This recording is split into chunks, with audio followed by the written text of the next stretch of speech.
Sir महीने का recharge 30 दिन का प्लान होना चाहिए, जबकि हो रहा है 28 दिन का। क्या क्या कहिएगा इस समस्या के बारे में? मेरी नजर में टोटली गलत है। जब 27 जनवरी 2022 को ट्राई ने, telecom regulatory authority of India, जो भारत की संचार को नियमित करने वाली सबसे बड़ी संस्था है, अगर उसने ऑर्डर जारी कर दिया कि कंपनियों को 30 दिन का प्लान देना है, तो फिर कंपनियां आखिर क्यों नहीं लॉन्च कर रही हैं? जनवरी से सितंबर आ गया, अभी भी वही 28 दिन का प्लान चल रहा है, जबकि ट्राई का आदेश 1 महीने के अंदर लागू हो जाना चाहिए था।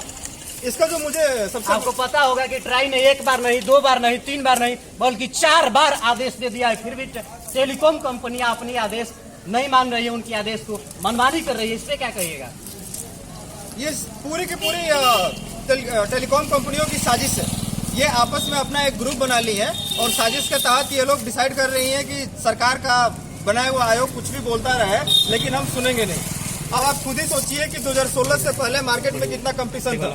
कम से कम भारत के मार्केट में 8 से 10 कंपनियां थी, तो कंपनियों में कंपटीशन हाई था। कंपटीशन हाई होने की वजह से मार्केट रेट कम रखने के लिए, ज्यादा कस्टमर जोड़ने के लिए कंपनियां ग्राहकों को प्रिविलेज दे रही है। ये बहुत बड़ा रीजन था कि उस समय 30 दिन का प्लान था। लेकिन जब 2016 में जियो लॉन्च हुआ, उसके बाद से क्या हुआ, एक एक करके कंपनियां मार्केट से बाहर होने लगी। अभी वर्तमान में सिर्फ 4 कंपनियां हैं। मतलब कहने का मतलब आपका यही है कि अब जो है कंपटीशन धीरे धीरे समाप्त होने के कगार पर है, और किसी खास कंपनी को ये टारगेट दे दिया गया है कि जिस तरीके से देश चलाना है चला सकते हैं। बिल्कुल लग यही रहा है। अभी आप देखिए सिर्फ 4 कंपनियां, जिसमें से BSNL भाई साहब नहीं लगेगा को साइड कर दीजिए। भारत की तो ये अपनी सरकारी कंपनी है, ये सरकारी कंपनी है, इसको बढ़ावा देना चाहिए। लेकिन सरकार जानबूझ के 4G लॉन्च करने में लेट की। तब तक सारी प्राइवेट कंपनियां, एयरटेल, जियो और आइडिया ने 4G लॉन्च करके मार्केट कैप्चर कर लिया। अभी 5G लॉन्च होने वाला है। मैं चाहता हूं कि 1 साल सिर्फ 5G पे एक अधिकार BSNL को दे दिया जाए, जैसे यूपीए गवर्नमेंट ने 2011 में 3G पे बाकायदा 1.5 साल का एक अधिकार दिया। अच्छा, ये भी जानना चाहेंगे कि जियो का जो सिम है, जियो का सिम यूज करते होंगे? जी नहीं, मैं जियो का सिम नहीं यूज करता। कौन सा सिम यूज करते हैं? एयरटेल। जियो के सिम में कौन सा सिम यूज करते हैं भैया? नेटवर्क बढ़िया चलता है उसका? कितना का स्पीड देता है डाउनलोडिंग में? बहुत कम। MB में पकड़ता है कभी स्पीड? बहुत कम।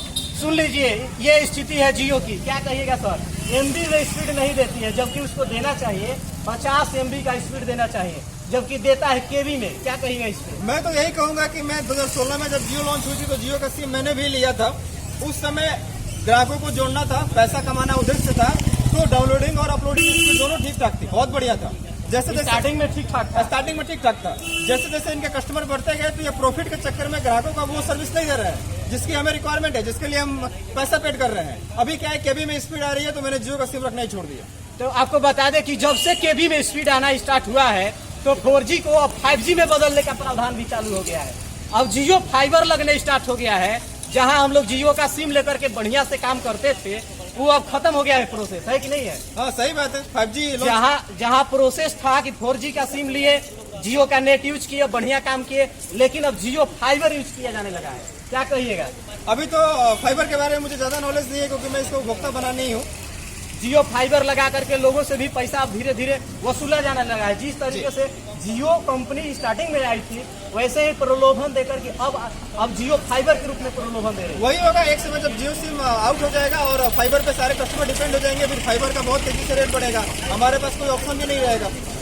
इधर भी लोग खड़े हैं।